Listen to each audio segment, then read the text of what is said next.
Kiai nek tanggung jawab iki kaya ngono no. Iya, nyaurutan. Dadi nuwun sewu gandeng wis dilunasi kan mong sasi kepungkur kanca-kanca yoga karo sinden. Bayarane aja ngenteni sesuk-esuk, ngenteni esuk tanggal 22 bar para Madiun. Bayarane dipending sithik ya. Oh, dipending sik. Heeh, mergo wis bacot meneh tak hilang mayang iki. Oh. Iya. Dadi so tanggal 22 kuwi ning Madiun, ning lapangan Pujasera HUT Golkar yang ke-61. Mengko bayarane didobel. Oh, ngono. Iya. Ora apa-apa sing penting dibayar. Wis akeh jago. Mula kang saka kuwi no. Ya, iki aku yo biyen iki kerep ning mantingan ora kaya bengi iki lho. Apa yo. Sing mirsani nganti kebak daleme Pak Dianto aku ramuat karo Kang Kono. Nanti tekan kono dikei video elektron. Videotron. Saking penuh, sing nonton akeh, nek sing nangkep sing arang-arang. Dimimiti saka penjane Pak Dianto, muga-muga biyayi rancang kene tak dongakne kabeh wong rancang sugih kabeh. Amin.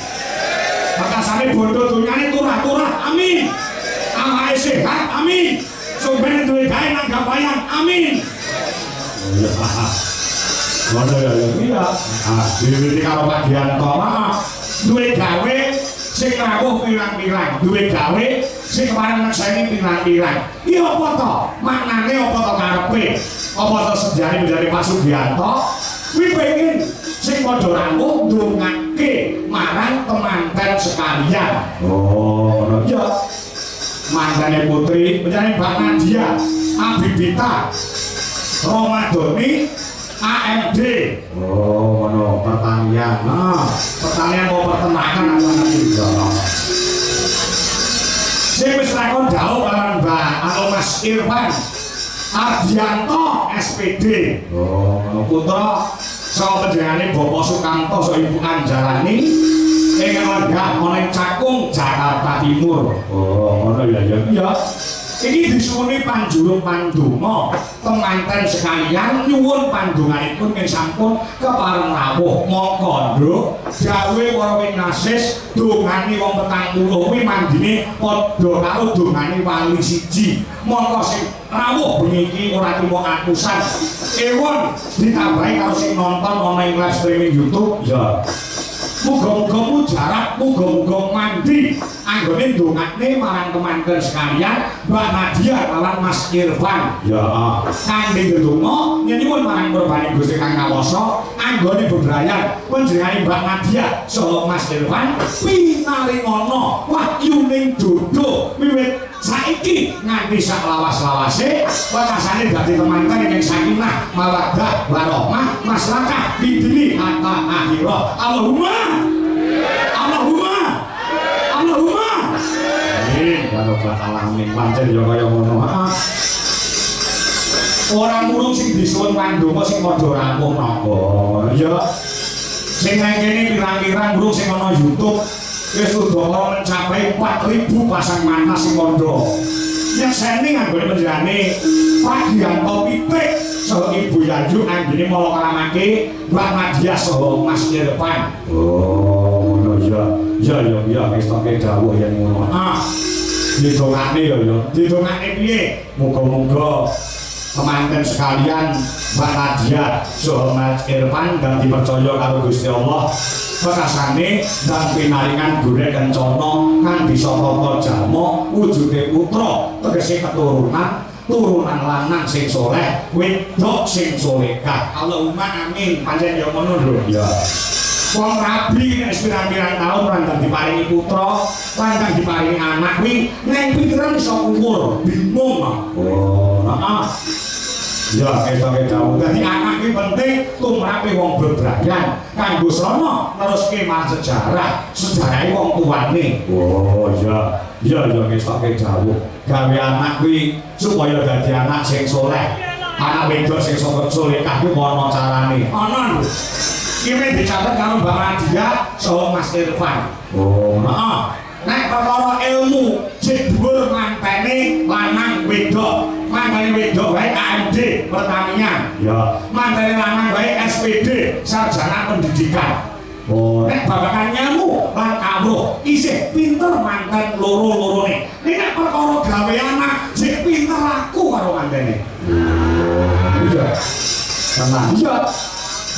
Apa nek teknis-teknise dina-dina sing apik supaya gawe anak kuwi dadi anak lanang sing saleh, anak wedok sing salehah. Ana lho. Iki dicatet sik karo teman-teman sekalian Mbak Nadia karo Mas Irfan. Dina sing paling apik, dina sing paling becik, hari yang afdol untuk membuat anak utawa gawe anak kuwi paling apik dhewe siji lho. Apa? Malam Jumat. Oh, iya. Ini diarani sunah Rasul. Wong lanang karo wedok lek nglakoni kumpul utawa gawe anak malam Jumat kuwi ganjarane padha karo 1000 derajat kamulyan. Lho, kuwi ampuhe kaya ngono nduk malam Jumat. Oh iya. Lek malam Jumat iki ganjarane 1000. Heeh. Nek malam Kamis karo malam Senin kuwi ganjarane mung 500. Saliyane dina telu kuwi mung nyatusan. Nyatu sono nek kuwi ditindakne ping 10 ya 1000. Lah apike agama iki ngene iki lho. Oh, apike agama. Iya. Wong nek wis nikah kuwi disesani karo agama lan negara wis penak dientuk ganjaran. Wong nek ditindakne malam Jumat kuwi padha karo mateni iblis 100. Mbak Nadia, Mas Irfan, kuwi dicatet nek sampeyan gawe anak malam Jumat kuwi padha karo mateni iblis 100. Kula Mbak Nadia saka masa nek Mas Irfan lali dilekne Kemis sore ngono kae dileke. Mas, ampun kesupen mengke dalu mateni iblis 100 lho. Ngono lho. Oh iya. Iya iya iya. Heeh. Berarti ana dina-dina sing apik kanggo gawe anak. Heeh. Tenan kok. Ya. Apa ana pantangane wong gawe anak? Ana. Wong gawe anak ana pantangane. Iki dicatet karo mantu lanang, karo mantu wedok. Oh, mergo aku wis mreksanani.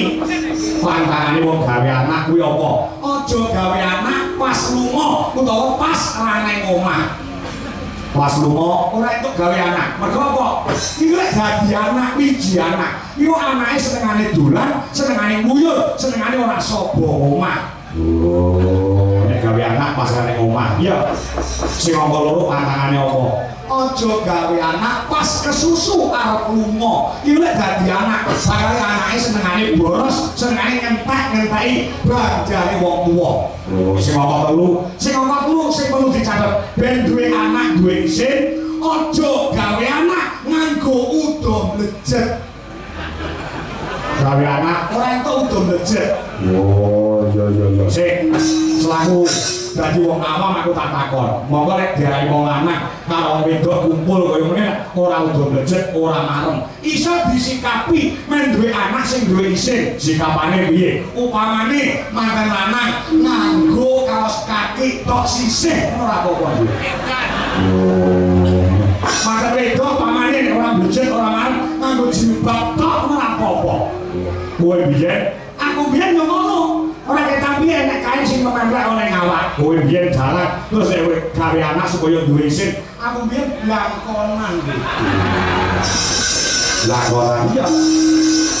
Men duwe anak sing duwe isin, sing duwe unggah-ungguh, duweni tata krama lan duweni uda negara. Oh iya. Iya ya wis tak dawuh yen ngono. Kuwi sing becik sing apik. Oh iya. Besok dawuh kula sembah nuwun. Begini wis sajae wis ora sonto. Gone bakal ngenteni tampil denduk Niken Salindri. Pancen kaya ngono. Ya. Ya. Bakune kanggo kemanten luwih dhisik kok. Kemanten luwih dhisik. Sing urung jumeneng iki mau Mbak Retno Compe. Ya.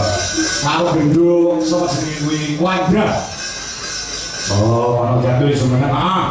Ditambahi anu 19 genep 3. Sapa? Dia dikenepi karo Mbak Maya Kandarsari aku njaluk lagu utawa